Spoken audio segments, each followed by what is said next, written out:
Speaker Johnson, Vice President Vance, the First Lady of the United States,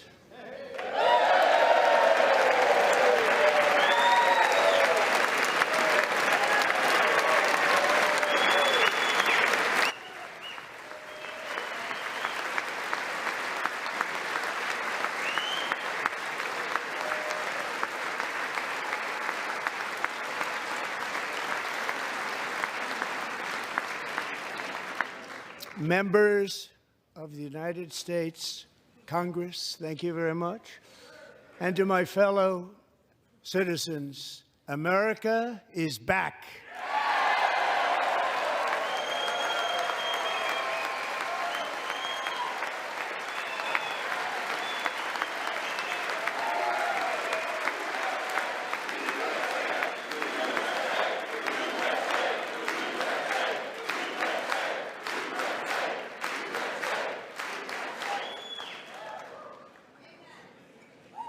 6 weeks ago, I stood beneath the dome of this Capitol and proclaimed the dawn of the golden age of America. From that moment on, it has been nothing but swift and unrelenting action to usher in the greatest and most successful era in the history of our country. We have accomplished more in 43 days than most administrations accomplished in 4 years or 8 years, and we are just getting started.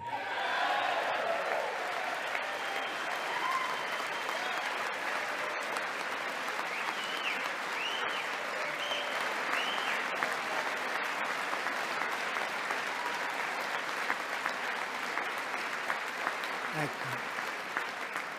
I return to this chamber tonight to report that America's momentum is back, our spirit is back, our pride is back, our confidence is back, and the American dream is surging bigger and better than ever before.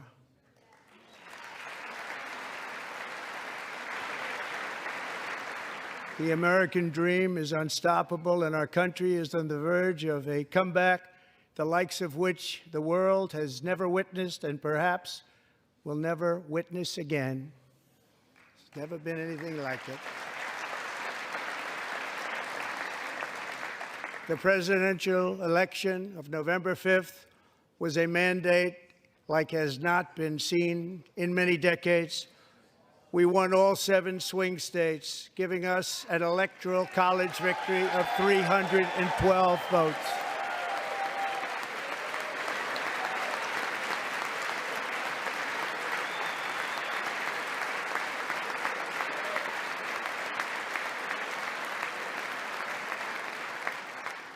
We won the popular vote by big numbers and won counties in our country.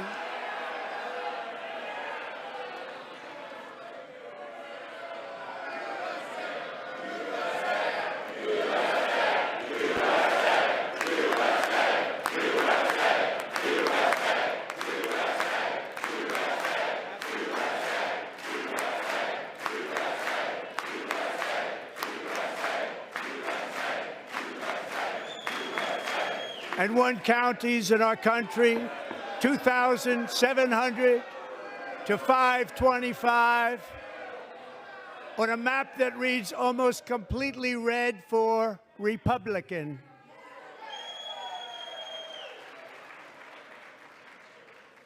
Now, for the first time in modern history, more Americans believe that our country is headed in the right direction than the wrong direction. In fact, it's an astonishing record, 27-point swing, the most ever.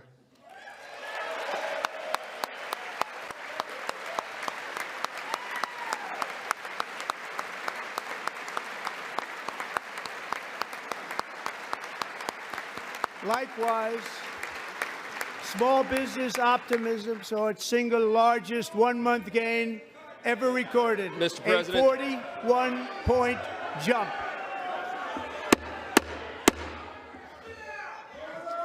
Members are directed to uphold and maintain decorum in the House and to cease any further disruptions. That's your warning.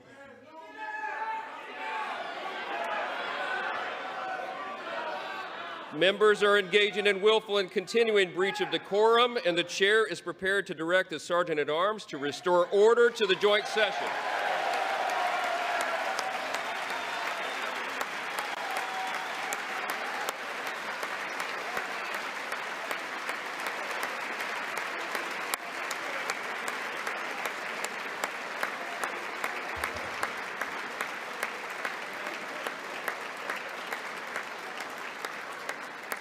Mr. Green, take your seat.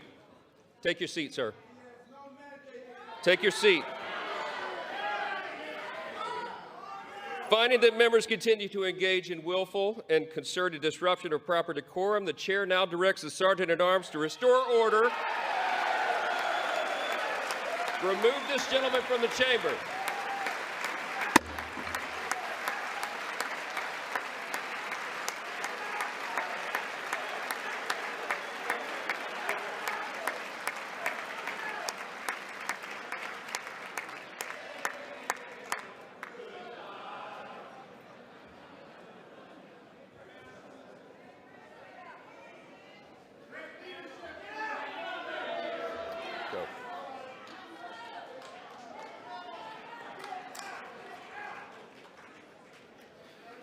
Members are directed to uphold and maintain decorum in the House.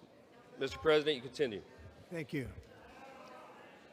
Over the past 6 weeks, I have signed nearly 100 executive orders and taken more than 400 executive actions, a record to restore common sense, safety, optimism, and wealth all across our wonderful land.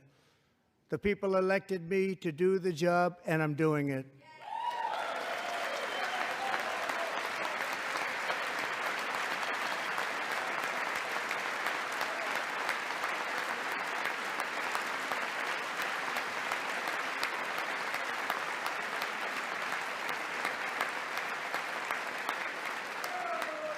In fact, it has been stated by many that the first month of our presidency, it's our presidency, is the most successful in the history of our nation. By many.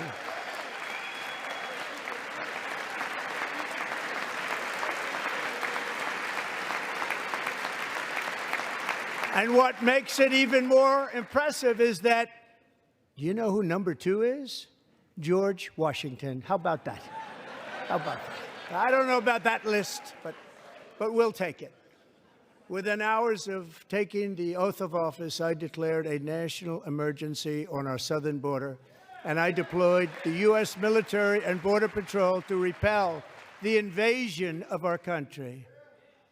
And what a job they've done. As a result, illegal border crossings last month were by far the lowest ever recorded, ever.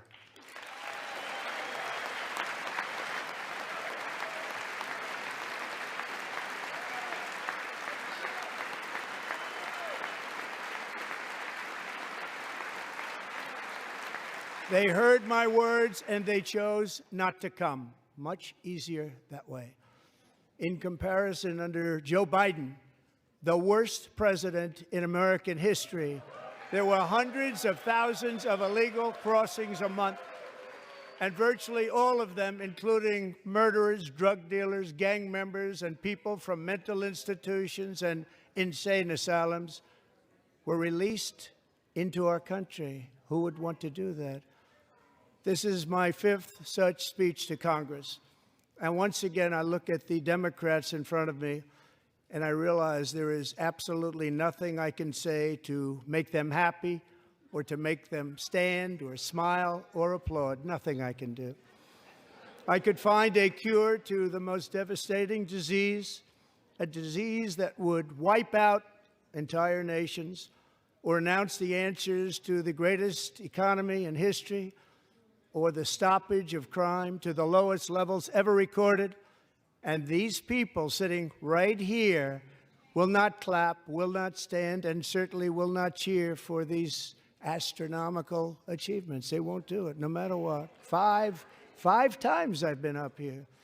It's very sad, and it just shouldn't be this way.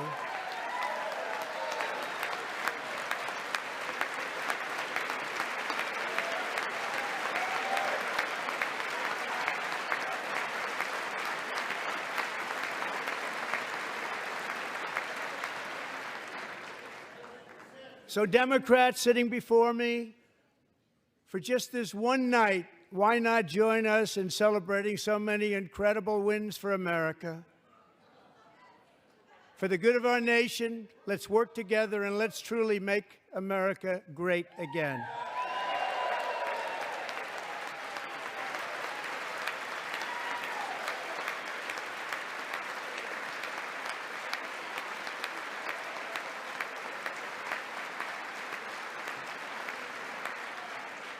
Every day, my administration is fighting to deliver the change America needs to bring a future that America deserves, and we're doing it. This is a time for big dreams and bold action. Upon taking office, I imposed an immediate freeze on all federal hiring, a freeze on all new federal regulations, and a freeze on all foreign aid.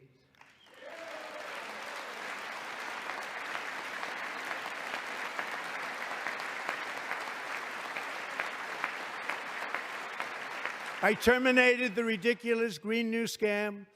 I withdrew from the unfair Paris Climate Accord, which was costing us trillions of dollars that other countries were not paying. I withdrew from the corrupt World Health Organization.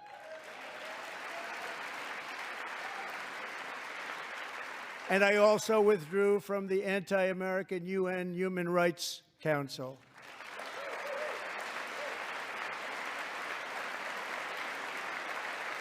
We ended all of Biden's environmental restrictions that were making our country far less safe and totally unaffordable. And importantly, we ended the last administration's insane electric vehicle mandate, saving our auto workers and companies from economic destruction.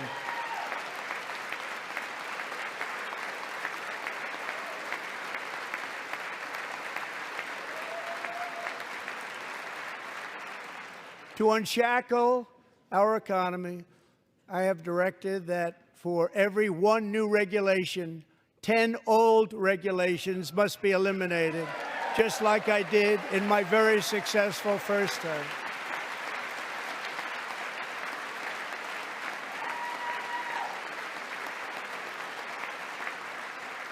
And in that first term, we set records on ending unnecessary rules and regulations like no other president had done before.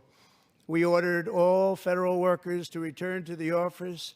They will either show up for work in person or be removed from their job.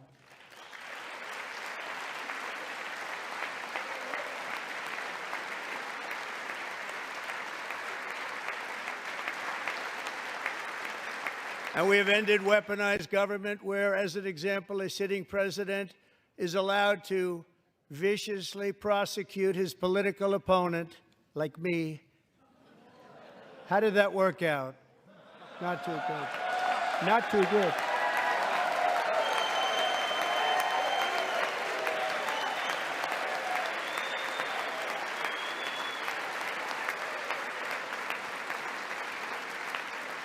And I have stopped all government censorship and brought back free speech in America. It's back.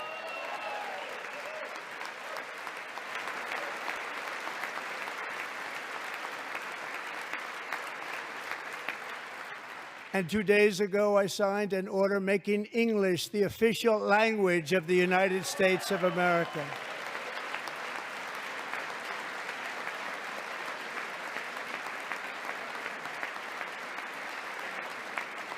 I renamed the Gulf of Mexico the Gulf of America.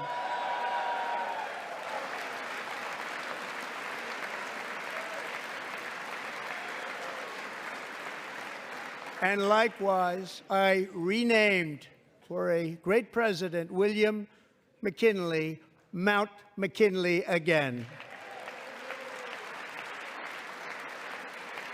Beautiful Alaska. We love Alaska. We've ended the tyranny of so-called diversity, equity, and inclusion policies all across the entire federal government and, indeed, the private sector and our military. And our country will be woke no longer.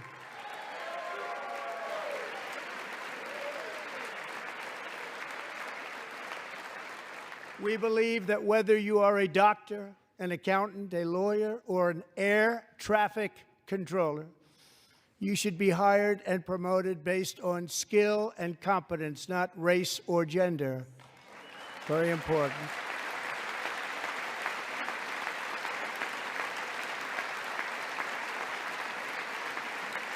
You should be hired based on merit. And the Supreme Court, in a brave and very powerful decision, has allowed us to do so. Thank you. Thank you very much. Thank you. We have removed the poison of critical race theory from our public schools, and I signed an order making it the official policy of the United States government that there are only two genders, male and female.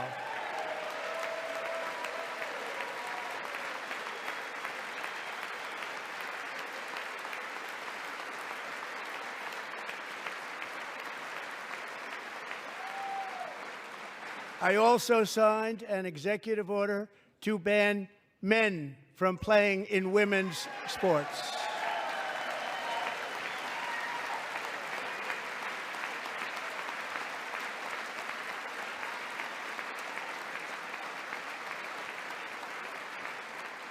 Three years ago, Peyton McNabb was an all-star high school athlete, one of the best, preparing for a future in college sports. But when her girls' volleyball match was invaded by a male, he smashed the ball so hard in Peyton's face, causing traumatic brain injury, partially paralyzing her right side and ending her athletic career. It was a shot like she's never seen before. She's never seen anything like it. Peyton is here tonight in the gallery, and Peyton, from now on, schools will kick the men off the girls' team, or they will lose all federal funding.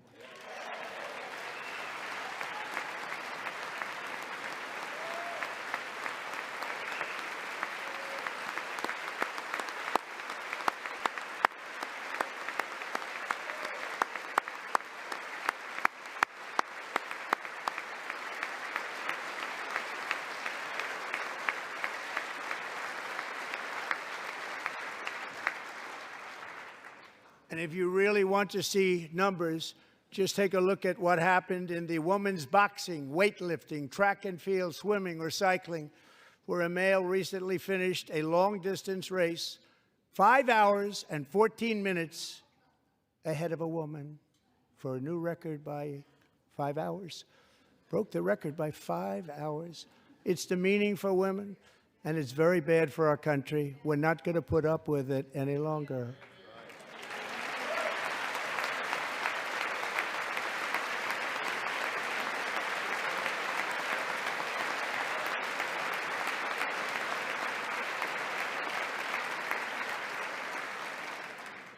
What I have just described is only a small fraction of the common sense revolution that is now, because of us, sweeping the entire world. Common sense has become a common theme, and we will never go back. Never. Never going to let that happen. Among my very highest priorities is to rescue our economy and get dramatic and immediate relief to working families. As you know, we inherited from the last administration an economic catastrophe and an inflation nightmare. Their policies drove up energy prices, pushed up grocery costs, and drove the necessities of life out of reach for millions and millions of Americans. They've never had anything like it. We suffered the worst inflation in 48 years, but perhaps even in the history of our country. They're not sure. As president, I'm fighting every day to reverse this damage and make America affordable again.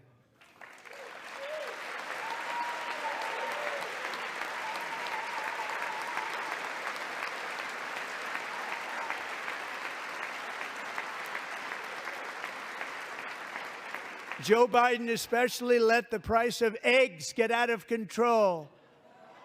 The egg price is out of control, and we're working hard to get it back down. Secretary, do a good job on that. You inherited a total mess from the previous administration.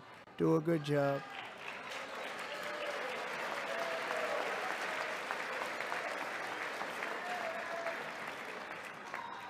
A major focus of our fight to defeat inflation is rapidly reducing the cost of energy. The previous administration cut the number of new oil and gas leases by 95%, slowed pipeline construction to a halt, and closed more than 100 power plants. We are opening up many of those power plants right now.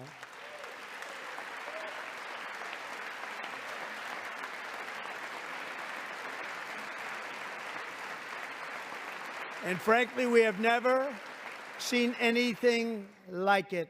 That's why on my first day in office, I declared a national energy emergency.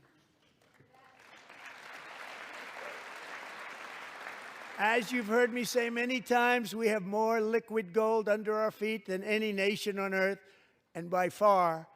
And now I fully authorize the most talented team ever assembled to go and get it. It's called Drill, Baby, Drill.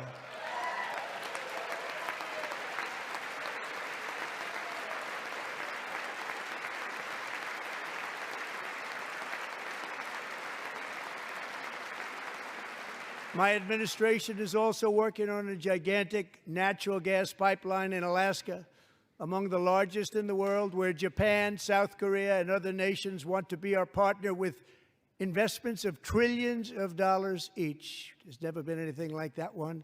It will be truly spectacular. It's all set to go. The permitting is gotten. And later this week, I will also take historic action to dramatically expand production of critical minerals and rare earths here in the USA.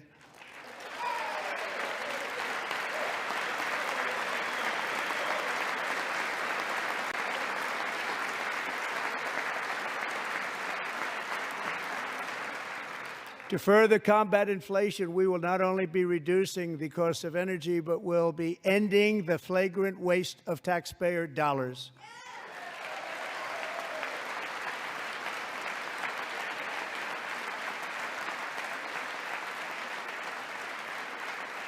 And to that end, I have created the brand new Department of Government Efficiency, DOGE. Perhaps you've heard of it. Perhaps.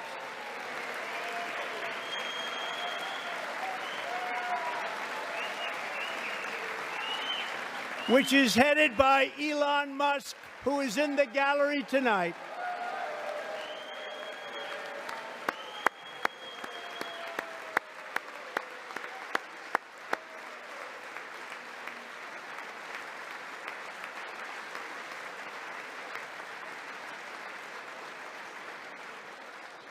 Thank you, Elon. He's working very hard. He didn't need this.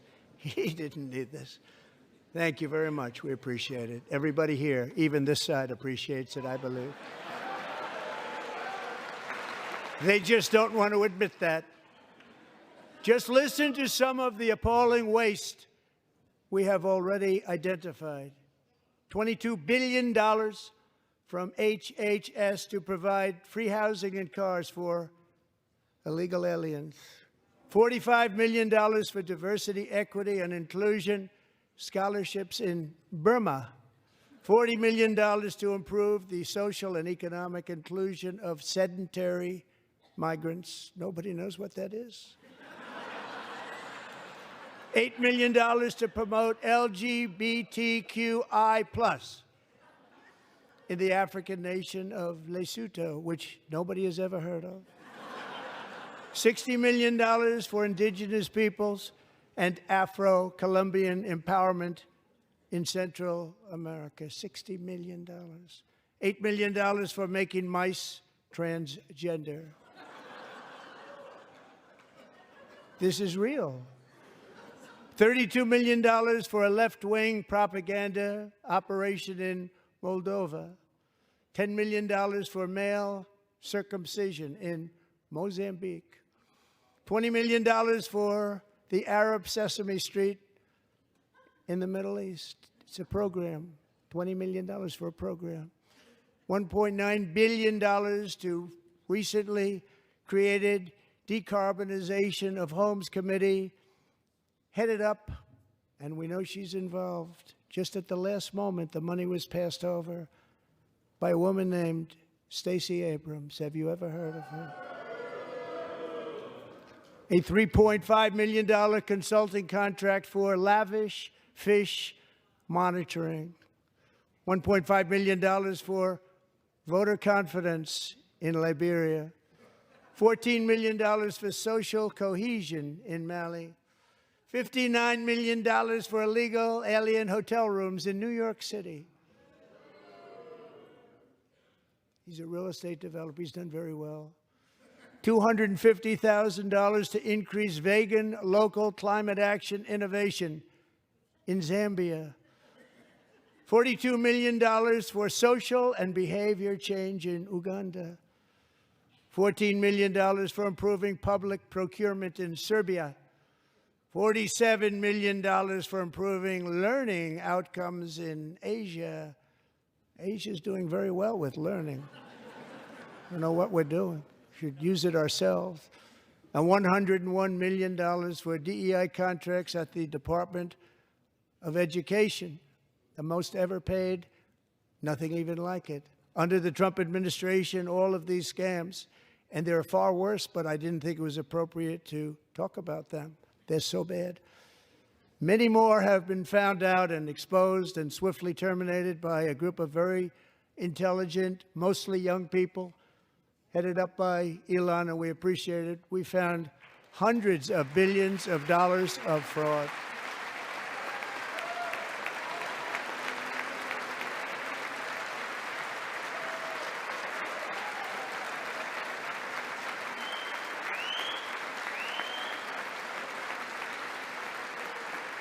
And we've taken back the money and reduced our debt to fight inflation and other things. Taken back a lot of that money. We got it just in time. This is just the beginning. The Government Accountability Office, a federal government office, has estimated annual fraud of over $500 billion in our nation, and we are working very hard to stop it. We're going to. We're also identifying shocking levels of incompetence and probable fraud in the Social Security program for our seniors, and that our seniors and people that we love rely on. Believe it or not, government databases list 4.7 million Social Security members from people aged 100 to 109 years old. It lists 3.6 million people from ages 110 to 119. I don't know any of them. I know some people that are rather elderly, but not quite that elderly. 3.47 million people from ages 120 to 129. 3.9 million people from ages 130 to 139. 3.5 million people from ages 140 to 149. And money is being paid to many of them, and we're searching right now. In fact, Pam, good luck. Good luck. You're going to find it. But a lot of money is paid out to people because it just keeps getting paid, and nobody does, and it really hurts Social Security and hurts our country. 1.3 million people from ages 150 to 159, and over 130,000 people, according to the Social Security databases, are age over 160 years old. We have a healthier country than I thought, Bobby.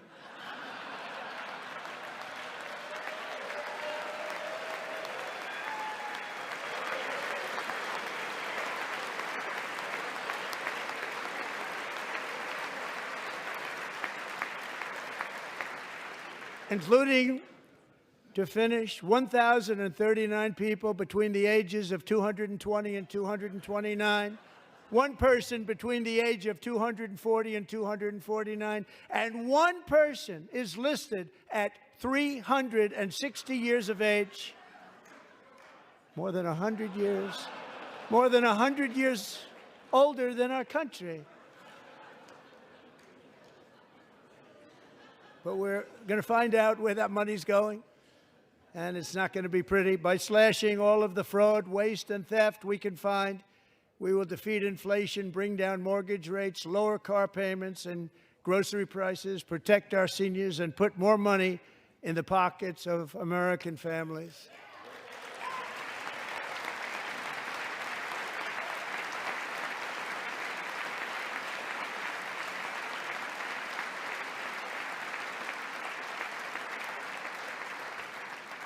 And today, interest rates took a beautiful drop, big, beautiful drop. It's about time.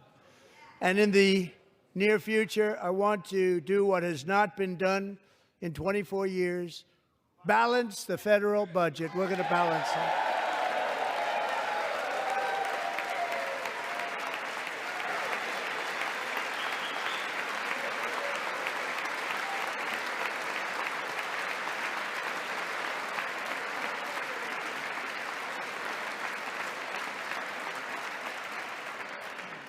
With that goal in mind, we have developed in great detail what we are calling the Gold Card, which goes on sale very, very soon. For $5 million, we will allow the most successful job-creating people from all over the world to buy a path to U.S. citizenship. It's like the green card, but better and more sophisticated. And these people will have to pay tax in our country. They won't have to pay tax from where they came. The money that they've made, you wouldn't want to do that, but they have to pay tax, create jobs. They'll also be taking people out of colleges and paying for them so that we can keep them in our country instead of having them being forced out.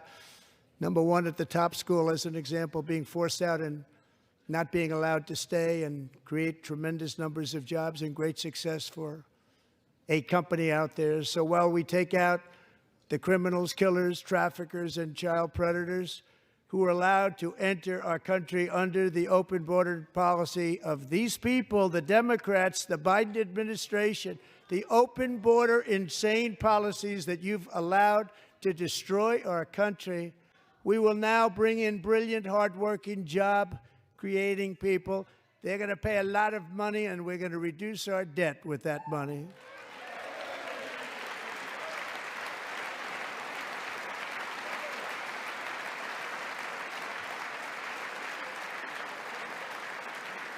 Americans have given us a mandate for bold and profound change.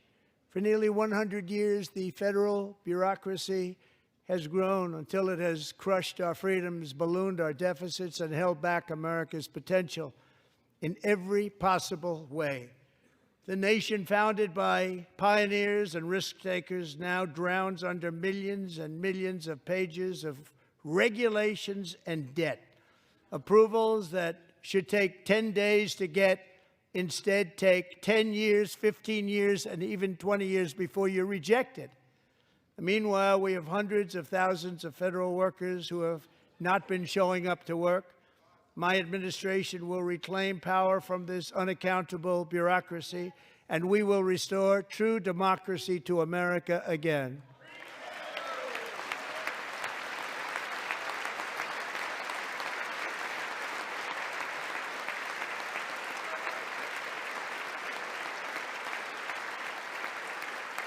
And any federal bureaucrat who resists this change will be removed from office immediately. Because we are draining the swamp. It's very simple. And the days of rule by unelected bureaucrats are over.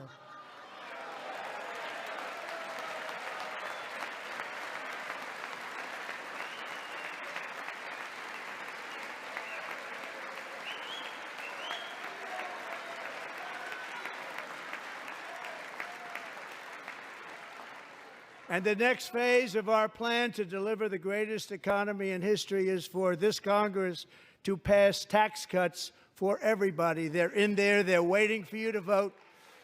And I'm sure that the people on my right, I don't mean the Republican right, but my right here, I'm sure you're going to vote for those tax cuts, because otherwise I don't believe the people will ever vote you into office. So I'm doing you a big favor by telling you that.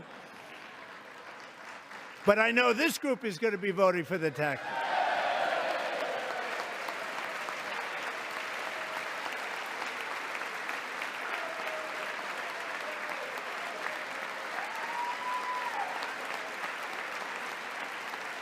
Thank you. It's a very, very big part of our plan. We had tremendous success in our first term with it. A very big part of our plan. We're seeking permanent income tax cuts all across the board.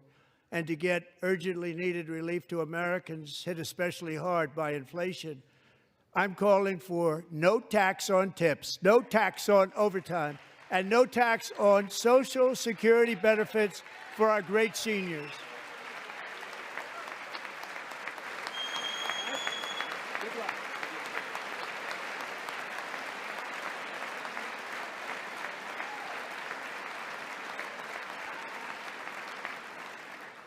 And I also want to make interest payments on car loans tax deductible, but only if the car is made in America.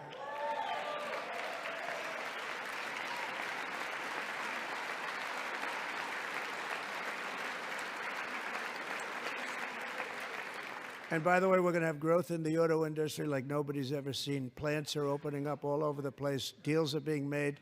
Never seen. That's a combination of the election win and tariffs. It's a beautiful word, isn't it? That, along with our other policies, will allow our auto industry to absolutely boom. It's going to boom.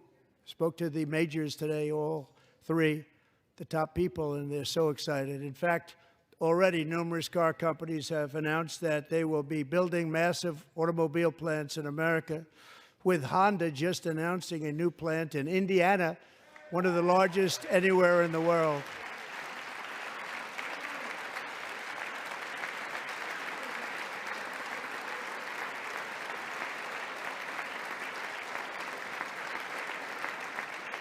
And this has taken place since our great victory on November 5th, a date which will hopefully go down as one of the most important in the history of our country.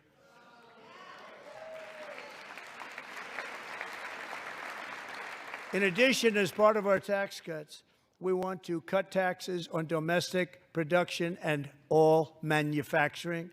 And just as we did before, we will provide 100% expensing. It will be retroactive to January 20th, 2025. And it was one of the main reasons why our tax cuts were so successful in our first term, giving us the most successful economy in the history of our country. First term. We had a great first term.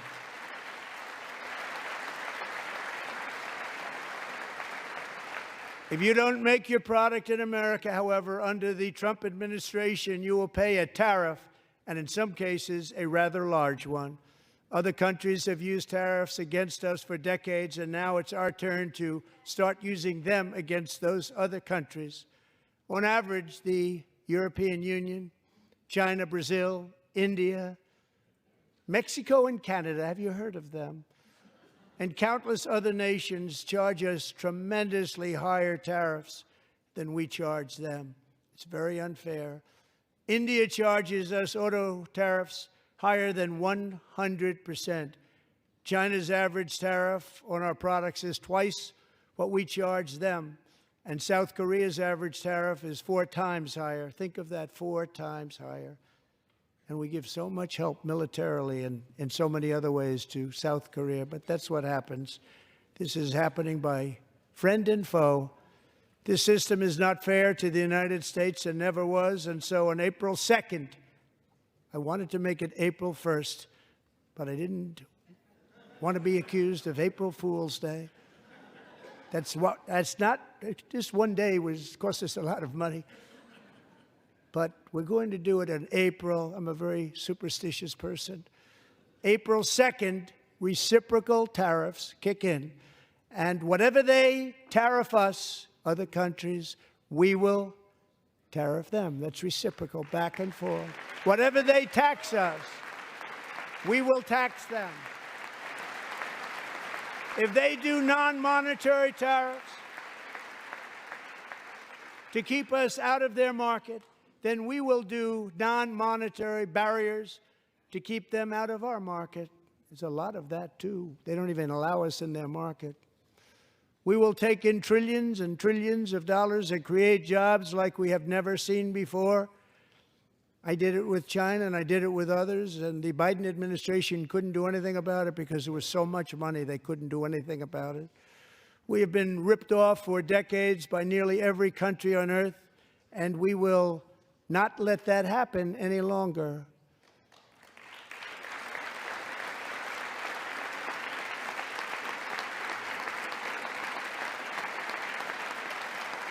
Much has been said over the last 3 months about Mexico and Canada, but we have very large deficits with both of them. But even more importantly, they've allowed fentanyl to come into our country at levels never seen before, killing hundreds of thousands of our citizens and many very young, beautiful people, destroying families. Nobody's ever seen anything like it. They are, in effect, receiving subsidies of hundreds of billions of dollars. We pay subsidies to Canada and to Mexico of hundreds of billions of dollars, and the United States will not be doing that any longer. We're not going to do it any longer.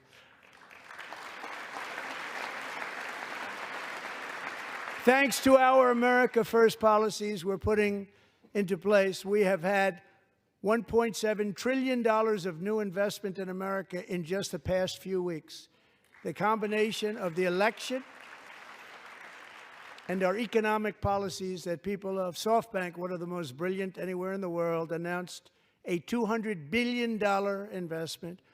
OpenAI and Oracle, Larry Ellison, announced $500 billion investment, which they wouldn't have done if Kamala had won. Apple announced $500 billion investment.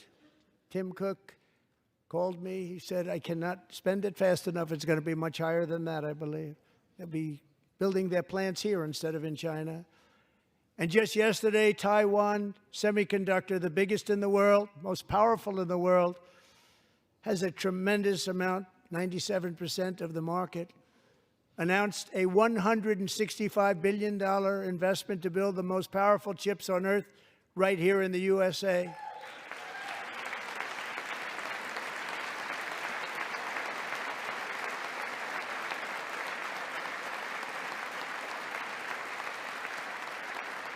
And we're not giving them any money. Your CHIPS Act is a horrible, horrible thing. We give hundreds of billions of dollars, and it doesn't mean a thing. They take our money and they don't spend it. All that meant to them, we're giving them no money. All that was important to them was they didn't want to pay the tariffs, so they came and they're building, and many other companies are coming. We don't have to give them money.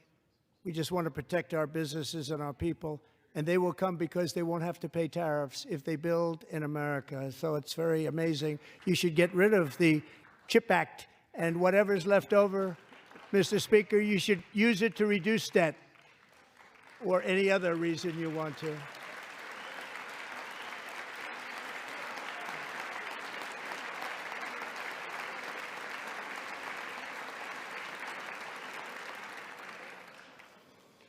Our new trade policy will also be great for the American farmer. I love the farmer, who will now be selling into our home market, the USA, because nobody is going to be able to compete with you. Because those goods that come in from other countries and companies, they're really in a bad position in so many different ways. They're uninspected. They may be very dirty and disgusting, and they come in and they pour in, and they hurt our American farmers. The tariffs will go on agricultural product coming into America, and our farmers, starting on April 2nd, it may be a little bit of an adjustment period. We had that before when I made the deal with China, $50 billion of purchases, and I said, just bear with me, and they did. They did. Probably have to bear with me again, and this will be even better. That was great. The problem with it was that Biden didn't enforce it. He didn't enforce it. $50 billion of purchases, and we were doing great, but Biden did not enforce it, and it hurt our farmers. But our farmers are going to have a field day right now. So to our farmers, have a lot of fun. I love you too. I love you too. It's all going to happen.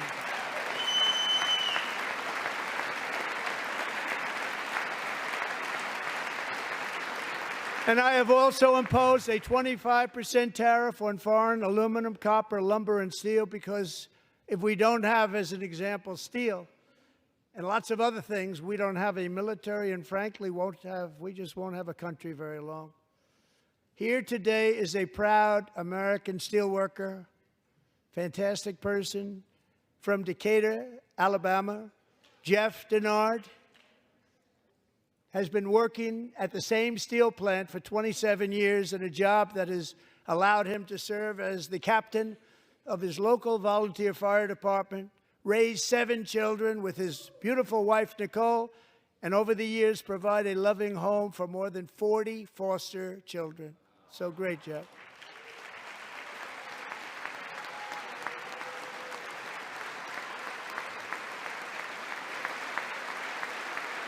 Thank you, Jeff. Thank you, Jeff.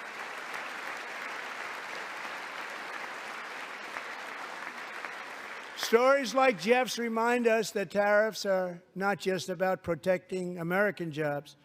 They're about protecting the soul of our country. Tariffs are about making America rich again and making America great again, and it's happening, and it will happen rather quickly. There'll be a little disturbance, but we're okay with that. It won't be much. No, you're not. Oh. And look where Biden took us, very low, the lowest we've ever been. Jeff, I want to thank you very much, and I also want to recognize another person who has devoted herself to foster care community. She works so hard on it. A very loving person, our magnificent First Lady of the United States.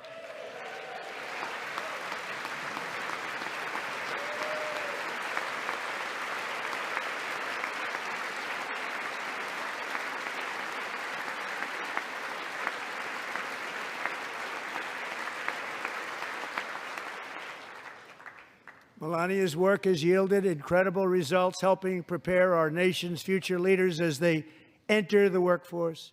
Our First Lady is joined by 2 impressive young women, very impressive. Haley Ferguson, who benefited from the First Lady's Fostering the Future initiative and is poised to complete her education and become a teacher. And Elliston Berry, who became a victim of an illicit deepfake image produced by a peer. With Elliston's help, the Senate just passed the Take It Down Act, and this is so important. Thank you very much, John. John Thune, thank you. Stand up, John. Thank you, John.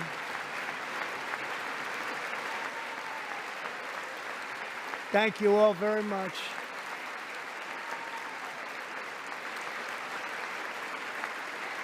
Thank you.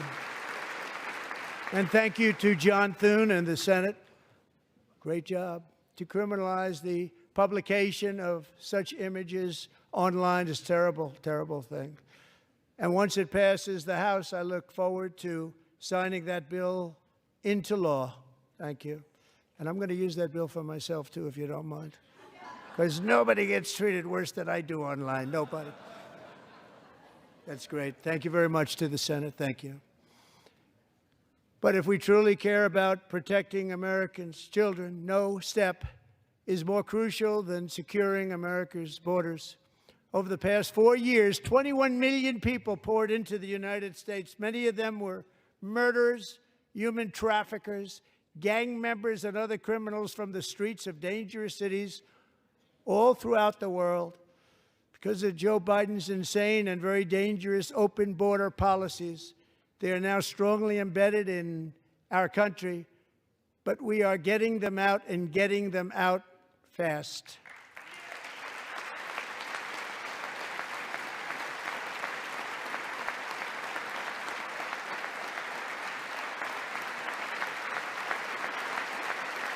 And I want to thank Tom Homan and Christy. I want to thank you and Paul of Border Patrol. I want to thank you. What a job they've all done. Everybody, Border Patrol, ICE, law enforcement in general is incredible. We have to take care of our law enforcement. Have to.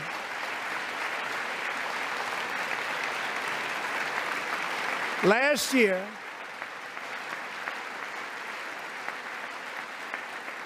a brilliant 22-year-old nursing student named Laken Riley, the best in her class, admired by everybody, went out for a jog on the campus of the University of Georgia. That morning, Laken was viciously attacked, assaulted, beaten, brutalized, and horrifically murdered. Laken was stolen from us by a savage illegal alien gang member who was arrested while trespassing across Biden's open southern border and then set loose into the United States under the heartless policies of that failed administration. It was indeed a failed administration. He had then been arrested and released in a Democrat-run sanctuary city, a disaster, before ending the life of this beautiful young angel. With us this evening are Laken's beloved mother, Allison, and her sister, Lauren.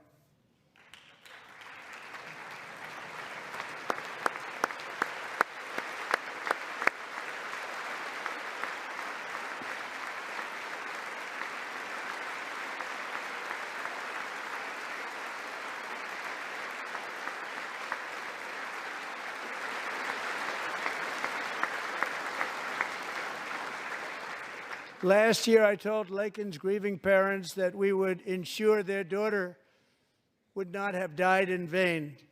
That's why the very first bill I signed into law as your 47th president mandates the detention of all dangerous criminal aliens who threaten public safety. It's a very strong, powerful act.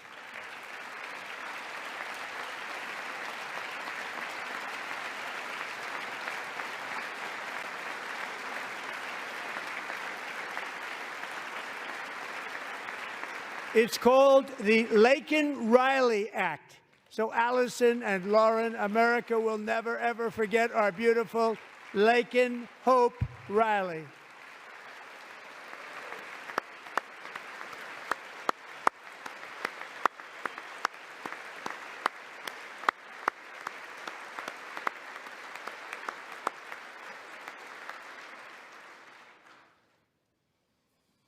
Thank you very much. Since taking office, my administration has launched the most sweeping border and immigration crackdown in American history, and we quickly achieved the lowest numbers of illegal border crossers ever recorded. Thank you.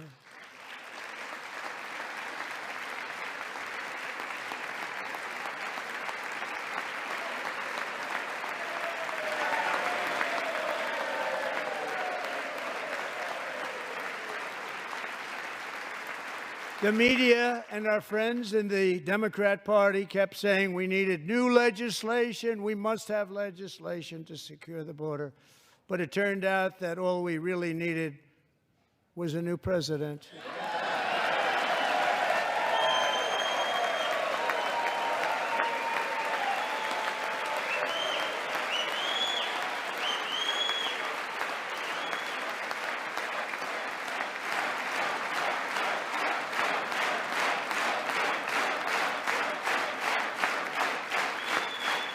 Thank you. Joe Biden didn't just open our borders, he flew illegal aliens over them to overwhelm our schools, hospitals, and communities throughout the country. Entire towns like Aurora, Colorado, and Springfield, Ohio, buckled under the weight of the migrant occupation and corruption like nobody's ever seen before. Beautiful towns destroyed. Now, just as I promised in my inaugural address, we are achieving the great liberation of America.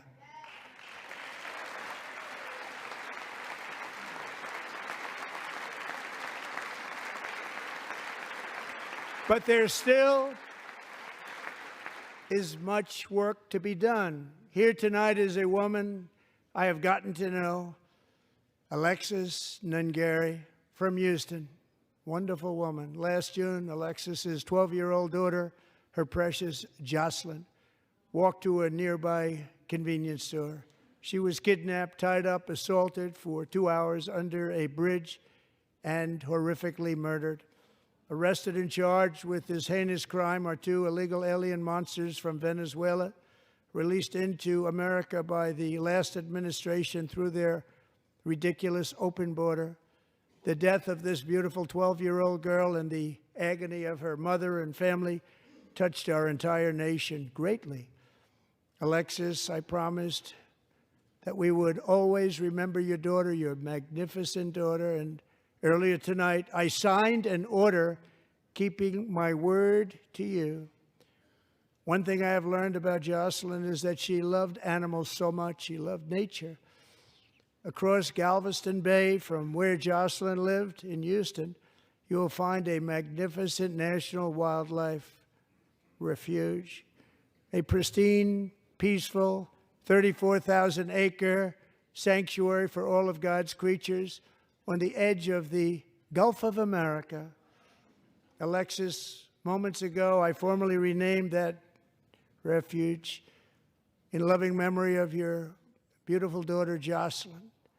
So, Mr. Vice President, if you would, may I have the order?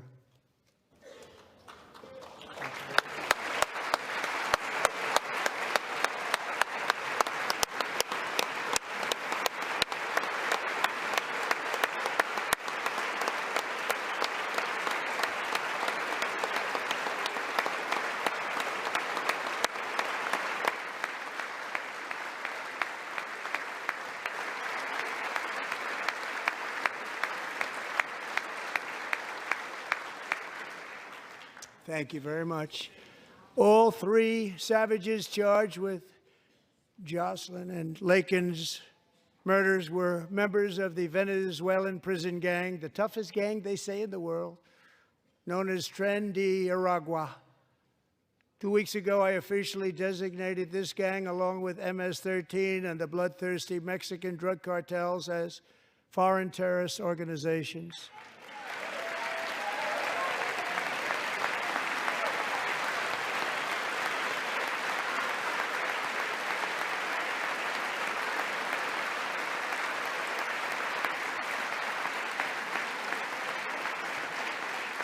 They are now officially in the same category as ISIS, and that's not good for them. Countless thousands of these terrorists were welcomed into the U.S. by the Biden administration. But now every last one will be rounded up and forcibly removed from our country, or, if they're too dangerous, put in jails, standing trial in this country, because we don't want them to come back ever. With us this evening is a warrior on the front lines of that battle, Border Patrol Agent Roberto Ortiz. Great guy.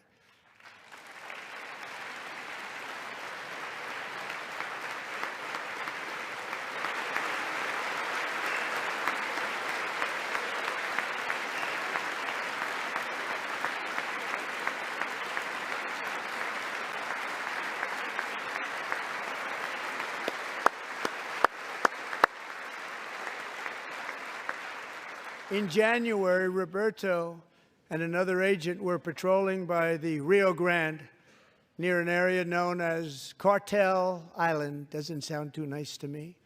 When heavily armed gunmen started shooting at them, Roberto saw that his partner was totally exposed, at great danger, and he leapt into action, returning fire and providing crucial seconds for his fellow agent to seek safety, just barely.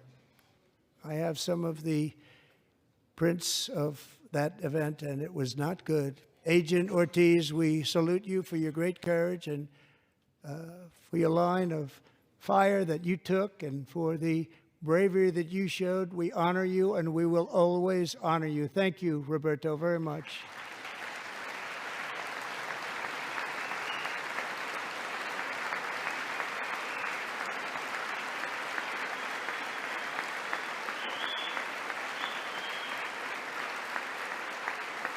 Thank you, Roberta. And I actually got to know him on my many calls to the border. He's a great, great gentleman. The territory to the immediate south of our border is now dominated entirely by criminal cartels that murder, rape, torture, and exercise total control. They have total control over a whole nation, posing a grave threat to our national security. The cartels are waging war on America, and it's time for America to wage war on the cartels, which we are doing.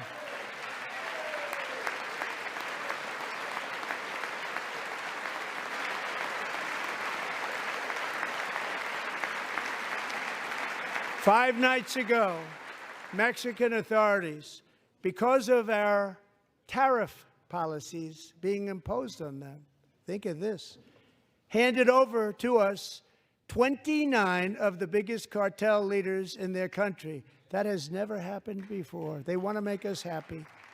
First time ever.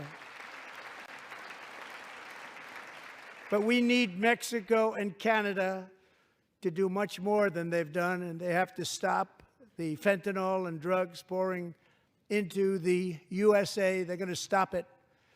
I have sent Congress a detailed funding request laying out exactly how we will eliminate these threats to protect our homeland and complete the largest deportation operation in American history, larger even than current record holder President Dwight D. Eisenhower, a moderate man, but someone who believed very strongly in borders.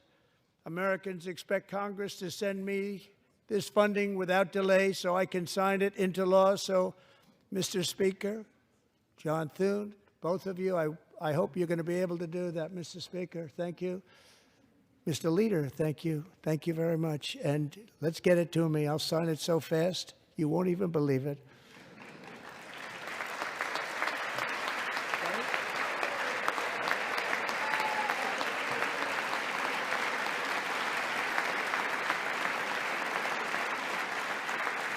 And as we reclaim our sovereignty, we must also bring back law and order to our cities and towns.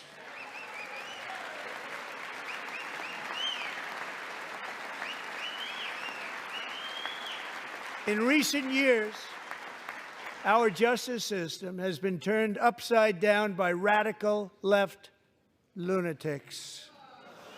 Many jurisdictions virtually ceased enforcing the law against dangerous repeat offenders while weaponizing law enforcement against political opponents like me.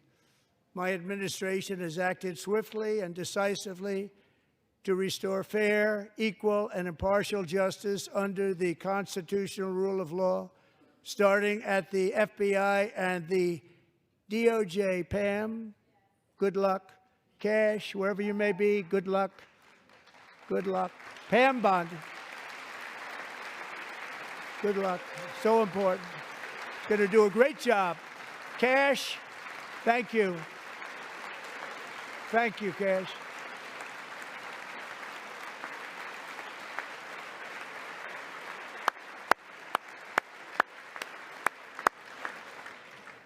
They've already started very strong. They're going to do a fantastic job. You're going to be very proud of them. We're also once again giving our police officers the support, protection, and respect they so dearly deserve. They have to get it. They have such a hard, dangerous job, but we're going to make it less dangerous. The problem is the bad guys don't respect the law, but they're starting to respect it, and they soon will respect it. This also includes our great fire departments throughout the country. Our firemen and women are unbelievable people, and we'll never forget them. And besides that, they voted for me in record numbers, so I have no choice.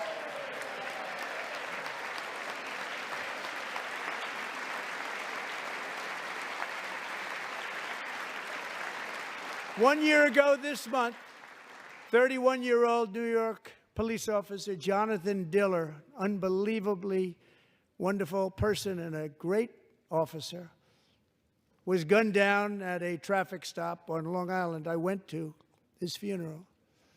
The vicious criminal charged with his murder had 21 prior arrests, and they were rough arrests, too. He was a real bad one.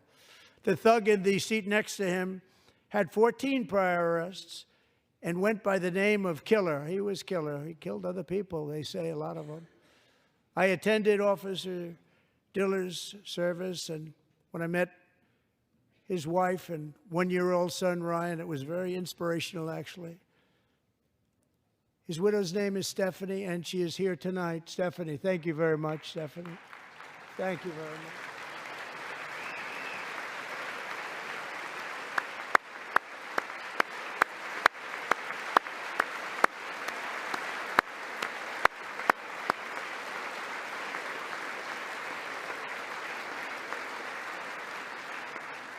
Stephanie, we're going to make sure that Ryan knows his dad was a true hero, New York's finest, and we're going to get these cold-blooded killers and repeat offenders off our streets, and we're going to do it fast.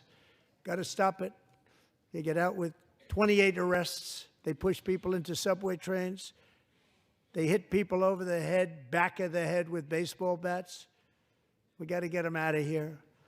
I've already signed an executive order requiring a mandatory death penalty for anyone who murders a police officer. And tonight I'm asking Congress to pass that policy into permanent law.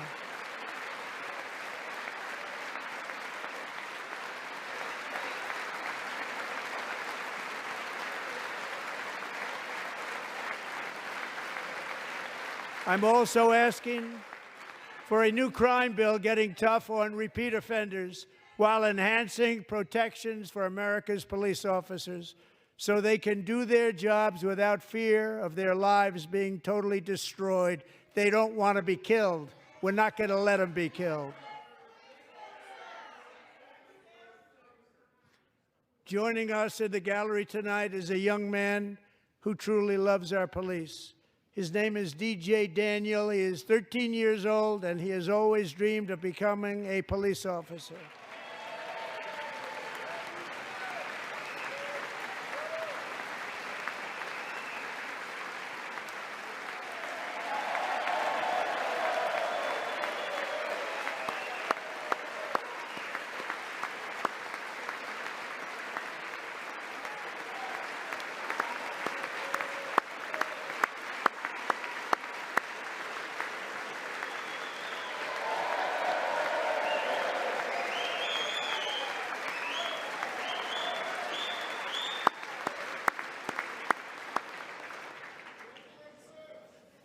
But in 2018, DJ was diagnosed with brain cancer. The doctors gave him 5 months at most to live. That was more than 6 years ago.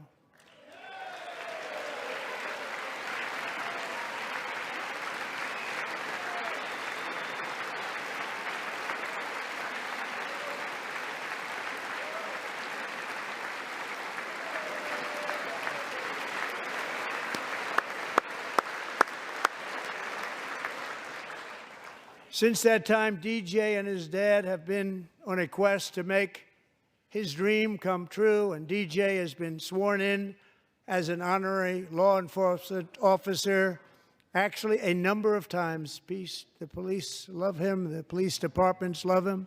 And tonight, DJ, we're going to do you the biggest honor of them all. I am asking our new Secret Service Director, Sean Curran, to officially make you an agent of the United States Secret Service.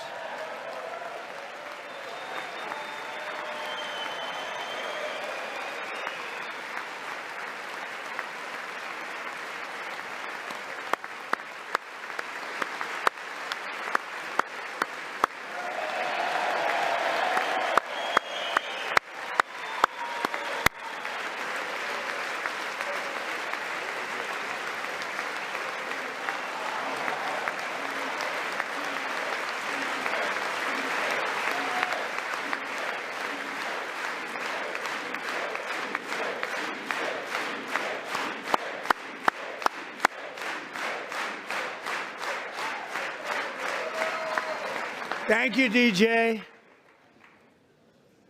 DJ's doctors believe his cancer likely came from a chemical he was exposed to when he was younger. Since 1975, rates of child cancer have increased by more than 40%. Reversing this trend is one of the top priorities for our new presidential commission to make America healthy again, chaired by our new Secretary of Health and Human Services, Robert F. Kennedy, Jr.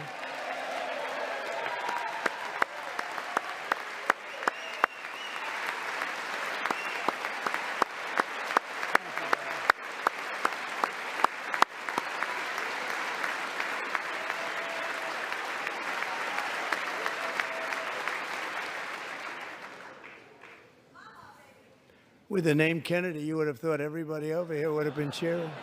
How quickly they forget. Our goal is to get toxins out of our environment, poisons out of our food supply, and keep our children healthy and strong. As an example, not long ago, and you can't even believe these numbers, 1 in 10,000 children had autism, 1 in 10,000. And now it's 1 in 36. There's something wrong. 1 in 36. Think of that. So we're going to find out what it is, and there's nobody better than Bobby and all of the people that are working with you. You have the best to figure out what is going on. Okay, Bobby? Good luck. It's a very important job. Thank you. Go get him.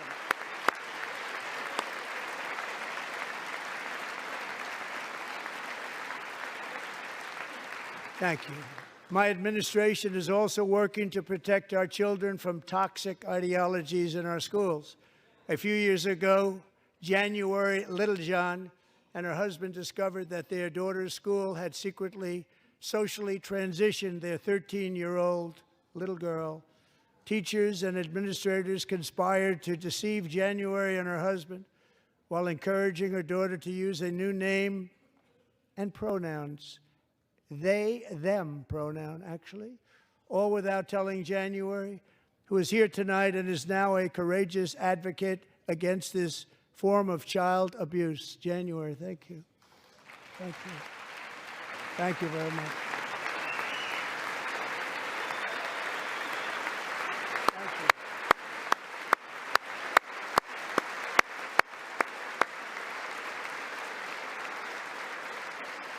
Thank you. Thank you. Stories like this are why, shortly after taking office, I signed an executive order banning public schools from indoctrinating our children with transgender ideology.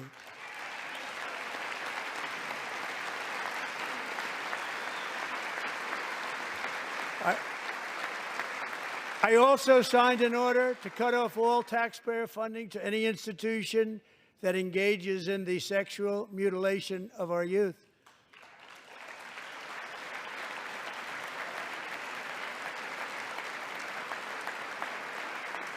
And now I want Congress to pass a bill permanently banning and criminalizing sex changes on children and forever ending the lie that any child is trapped in the wrong body.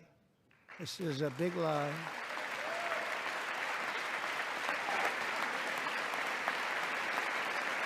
And our message to every child in America is that you are perfect exactly the way God made you.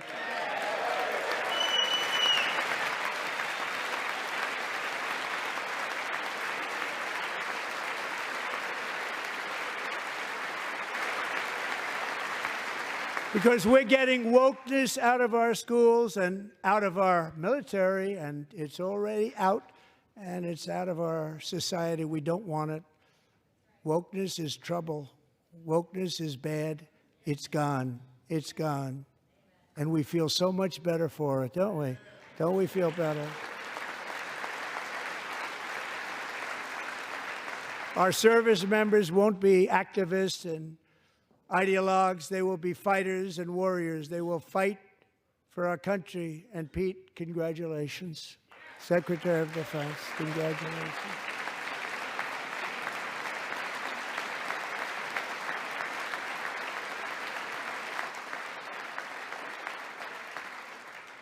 And he's not big into the woke movement, I can tell you.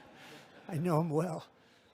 I am pleased to report that in January, the U.S. Army had its single best recruiting month in 15 years, and that all armed services are having among the best recruiting results ever in the history of our services. What a difference.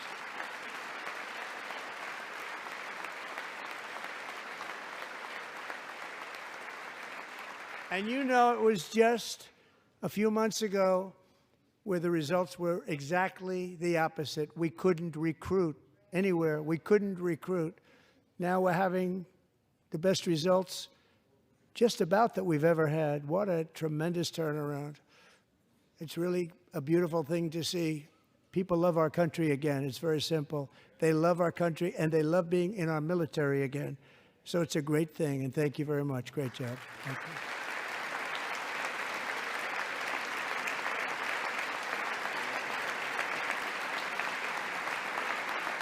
We're joined tonight by a young man, Jason Hartley, who knows the weight of that call of duty. Jason's father, grandfather, and great-grandfather all wore the uniform. Jason tragically lost his dad, who was also a Los Angeles County Sheriff's deputy when he was just a boy, and now he wants to carry on the family legacy of service. Jason is a senior in high school, a six-letter varsity athlete, a really good athlete, they say, a brilliant student with a 4.46, that's good, GPA. And his greatest dream is to attend the U.S. Military Academy at West Point.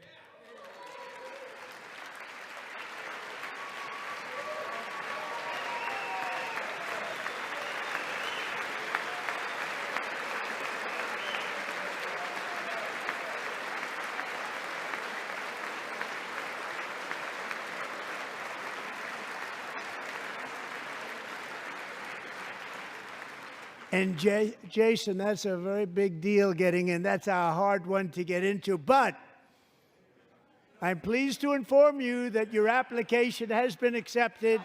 You will soon be joining the Corps of Cadets.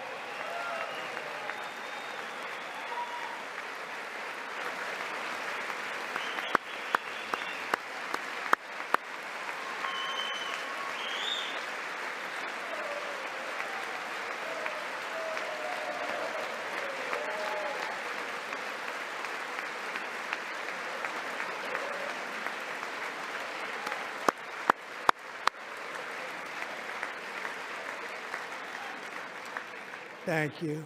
Jason, you're going to be on the long gray line, Jason. As Commander-in-Chief, my focus is on building the most powerful military of the future.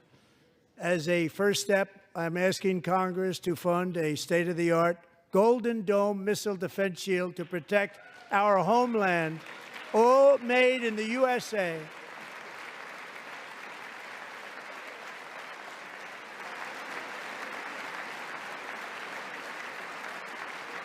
And Ronald Reagan wanted to do it long ago, but the technology just wasn't there, not even close. But now we have the technology. It's incredible, actually. And other places, they have it. Israel has it. Other places have it. And the United States should have it too, right, Tim, right? They should have it too. So I want to thank you. But it's a very, very important. This is a very dangerous world. We should have it. We want to be protected, and we're going to protect our citizens like never before. To boost our defense industrial base, we are also going to resurrect the American shipbuilding industry, including commercial shipbuilding and military shipbuilding.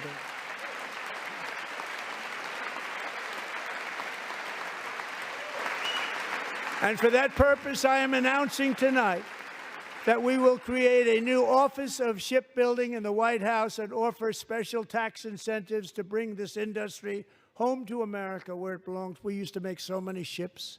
We don't make them anymore very much, but we're going to make them very fast, very soon. It will have a huge impact. To further enhance our national security, my administration will be reclaiming the Panama Canal, and we've already started doing it.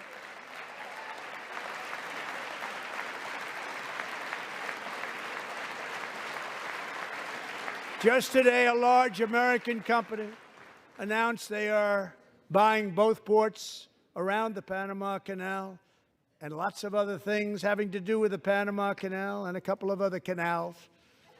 The Panama Canal was built by Americans for Americans, not for others, but others could use it. But it was built at tremendous cost of American blood and treasure. 38,000 workers died building the Panama Canal. They died of malaria. They died of snake bites and mosquitoes. Not a nice place to work. They paid them very highly to go there, knowing there was a 25% chance that they would die. The most expensive project also that was ever built in our country's history, if you bring it up to modern day costs. It was given away by the Carter administration for $1, but that agreement has been violated very severely. We didn't give it to China. We gave it to Panama, and we're taking it back.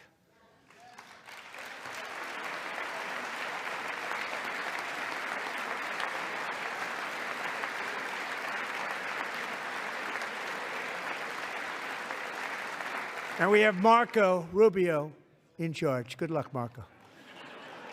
Now, we know who to blame if anything goes wrong. Marco's been amazing, and he's going to do a great job. Think of it. He got 100 votes.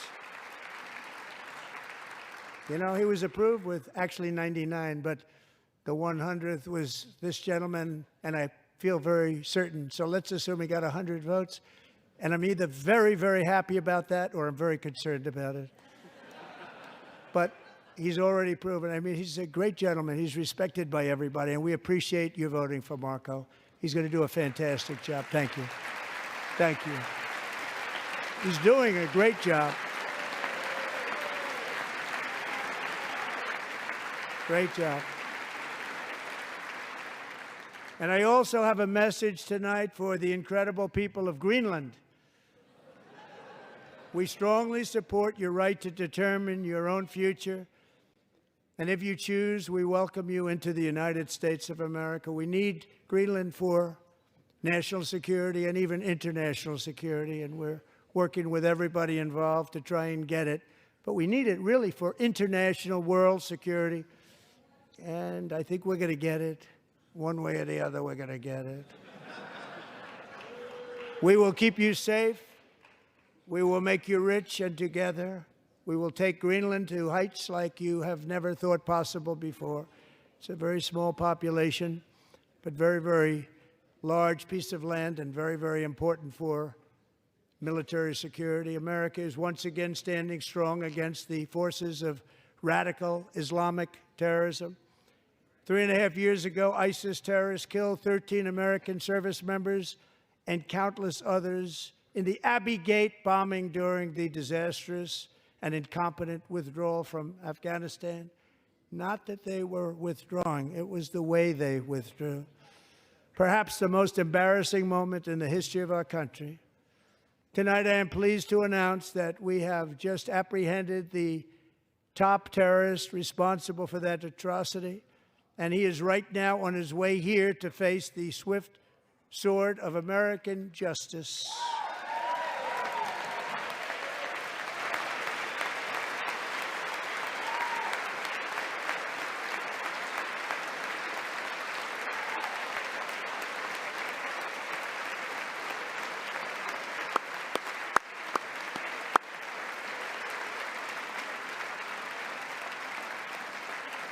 And I want to thank especially the government of Pakistan for helping arrest this monster.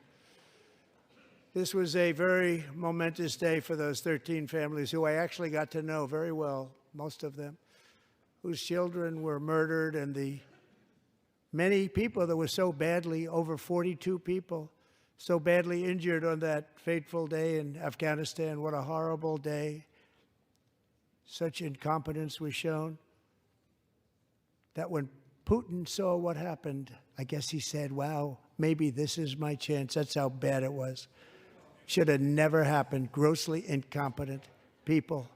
I spoke to many of the parents and loved ones, and they're all in our hearts tonight.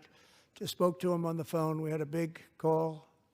Every one of them called, and everybody was on the line, and they did nothing but cry with happiness. They were very happy, as you can be under those circumstances. Their child, brother, sister, son, daughter was killed for no reason whatsoever. In the Middle East, we're bringing back our hostages from Gaza. In my first term, we achieved one of the most groundbreaking peace agreements in generations, the Abraham Accords.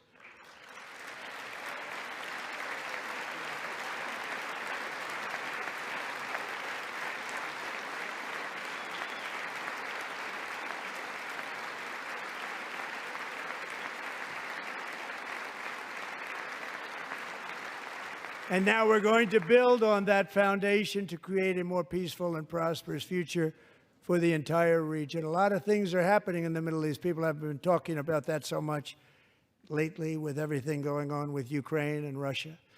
But a lot of things are happening in the Middle East. It's a rough neighborhood, actually. I'm also working tirelessly to end the savage conflict in Ukraine.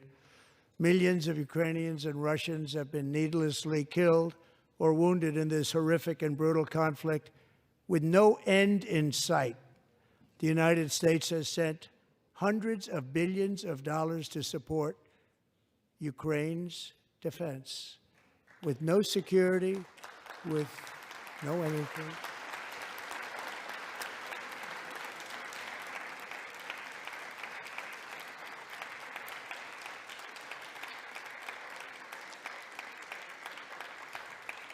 Do you want to keep it going for another 5 years? Yeah, you would say Pocahontas says yes.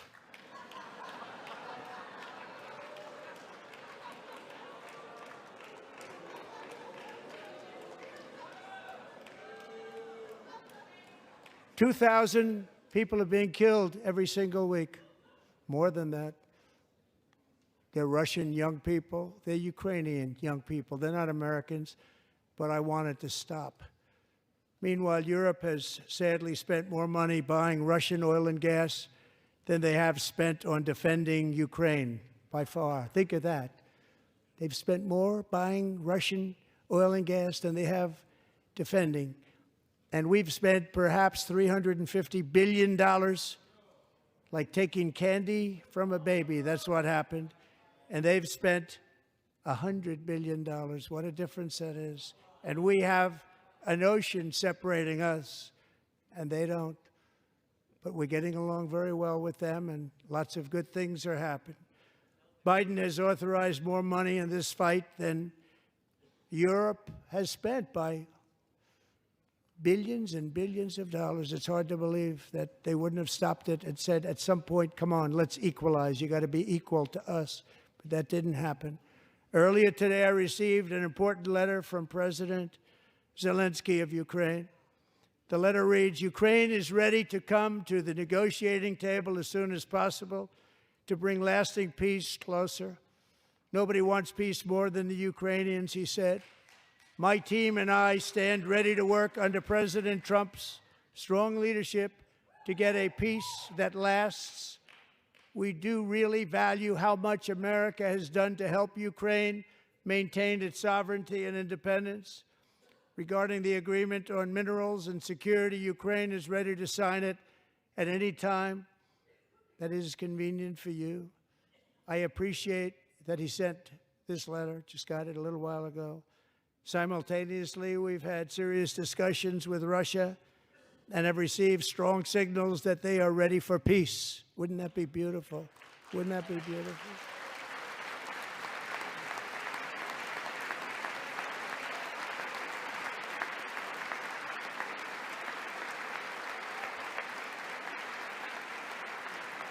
Wouldn't that be beautiful?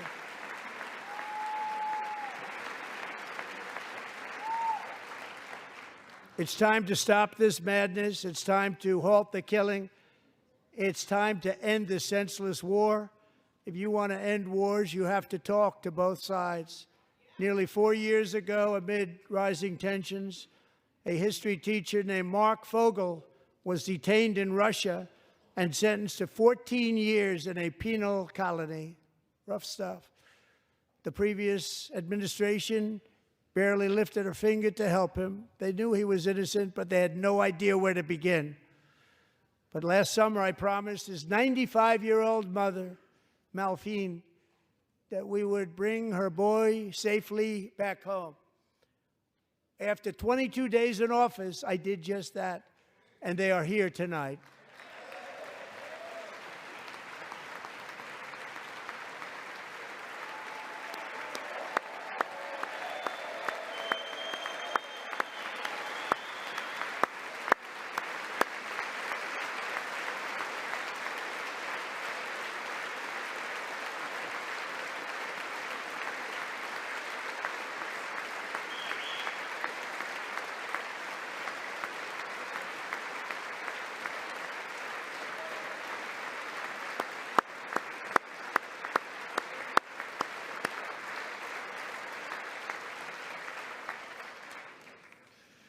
To Mark and his great mom, we are delighted to have you safe and sound and with us.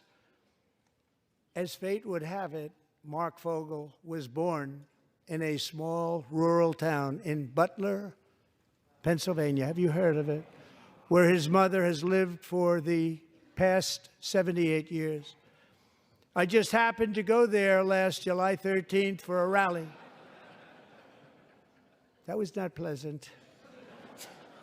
And that is where I met his beautiful mom right before I walked onto that stage. And I told her I would not forget what she said about her son. And I never did I? Never forgot. Less than 10 minutes later, at that same rally, gunfire rang out, and a sick and deranged assassin unloaded 8 bullets from his sniper's perch into a crowd of many thousands of people. My life was saved by a fraction of an inch, but some were not so lucky. Corey Comparator was a firefighter, a veteran, a Christian, a husband, a devoted father, and above all, a protector. When the sound of gunshots pierced the air, it was a horrible sound. Corey knew instantly what it was and what to do. He threw himself on top of his wife and daughters and shielded them from the bullets with his own body. Corey was hit really hard. You know the story from there. He sacrificed his life to save theirs. 2 others, very fine people, were also seriously hit. But thankfully, with the help of 2 great country doctors, we thought they were gone, and they were saved. So those doctors had great talent. We're joined by Corey's wife, Helen, who was his high school sweetheart, and their 2 beloved daughters, Allison and Kaylee. Thank you.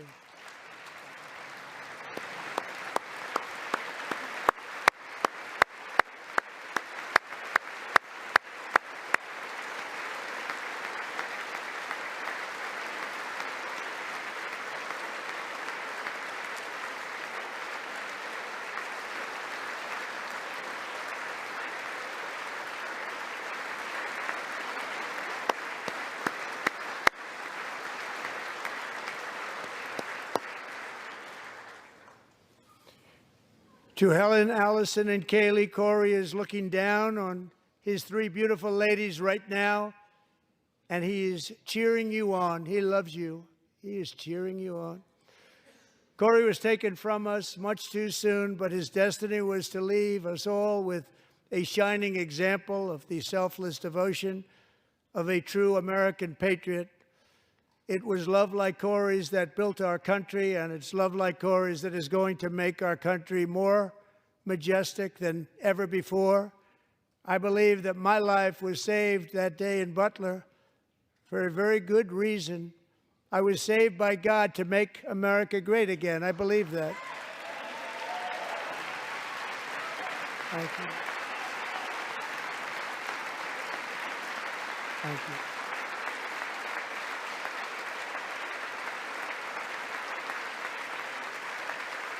Thank you.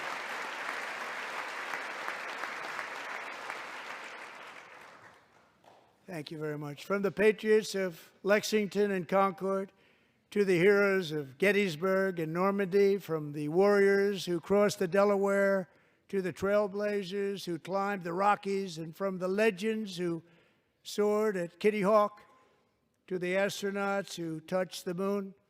Americans have always been the people who defied all odds, transcended all dangers, made the most extraordinary sacrifices, and did whatever it took to defend our children, our country, and our freedom. And as we have seen in this chamber tonight, that same strength, faith, love, and spirit is still alive and thriving in the hearts of the American people. Despite the best efforts of those who would try to censor us, silence us, break us, destroy us, Americans are today a proud, free, sovereign, and independent nation that will always be free, and we will fight for it till death. We will never let anything happen to our beloved country, because we are a country of doers, dreamers, fighters, and survivors. Our ancestors crossed a vast ocean, strode into the unknown wilderness, and carved their fortunes from the rock and soil of a perilous and very dangerous frontier. They chased our destiny across a boundless continent. They built the railroads, laid the highways, and graced the world with American marvels like the Empire State Building, the mighty Hoover Dam, and the towering Golden Gate Bridge. They lit the world with electricity, broke free of the force of gravity, fired up the engines of American industry, vanquished the communists, fascists, and Marxists all over the world, and gave us countless modern wonders sculptured out of iron, glass, and steel. We stand on the shoulders of these pioneers who won and built the modern age, these workers who poured their sweat into the skylines of our cities, these warriors who shed their blood on fields of battle and gave everything they had for our rights and for our freedom. Now it is our time to take up the righteous cause of American liberty. And it is our turn to take America's destiny into our own hands and begin the most thrilling days in the history of our country. This will be our greatest era. With God's help, over the next 4 years, we are going to lead this nation even higher, and we are going to forge the freest, most advanced, most dynamic, and most dominant civilization ever to exist on the face of this earth. We are going to create the highest quality of life, build the safest and wealthiest and healthiest and most vital communities anywhere in the world. We are going to conquer the vast frontiers of science, and we are going to lead humanity into space and plant the American flag on the planet Mars and even far beyond.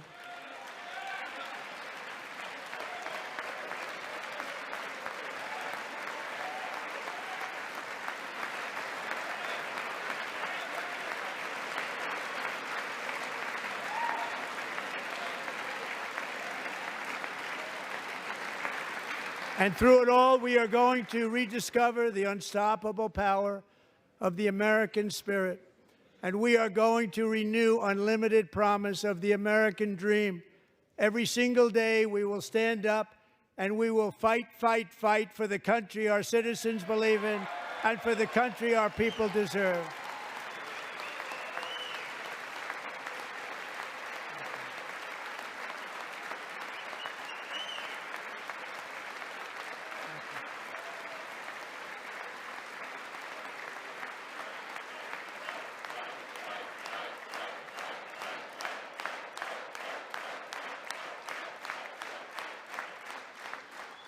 My fellow Americans, get ready for an incredible future, because the golden age of America has only just begun. It will be like nothing that has ever been seen before. Thank you, God bless you, and God bless America.